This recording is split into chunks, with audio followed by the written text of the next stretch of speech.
কিয়ামত আমাদের কতটা কাছে চলে আসছে এই কথাগুলো শুনলে কিছুটা বুঝতে পারবেন। কি ভাবছেন কিয়ামত অনেক দূরে? দাজ্জালের আগমন এখনো অনেক দেরি? দুনিয়ার কোনো খবর রাখেন কি আপনি? তৃতীয় বিশ্বযুদ্ধের ধার প্রান্তে বিশ্ব, তারপরও নেই কোনো হুঁশ। হায়রে মানবজাতি, কেন আমরা এত বেহুশ?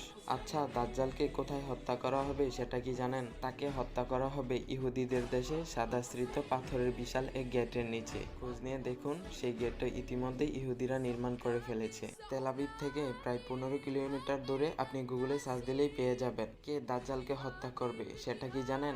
হযরত ঈসা আলাইসাল্লাম। তিনি আকাশ থেকে 2 ফেরেশতার কাঁধে ভর করে সিরিয়ার দামাস্কো শহরের এক বিশাল মসজিদের সাদা মিনারে এসে নামবেন। একটু খোঁজ নিয়ে দেখুন তো, সেই বিশাল মসজিদ আজ থেকে 700 বছর আগেই তৈরি হয়ে গেছে।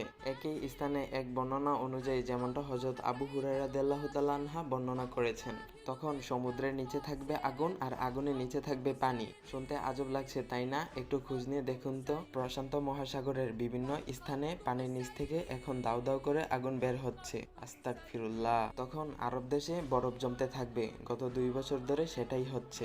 ইরাক আর সিরিয়ার মধ্যে ফুরাত নদী শুকিয়ে যাবে, সেখানে বিশাল এক স্বর্ণের পাহাড় ভেসে উঠবে, আর সেই স্বর্ণের পাহাড় নিয়ে সবাই যুদ্ধ করবে। আজ ফুরাত নদীর প্রায় 95 ভাগ শুকিয়ে গিয়েছে। বিভিন্ন দেশের আর্মিরা সেই জায়গাটা ঘিরে রেখেছে।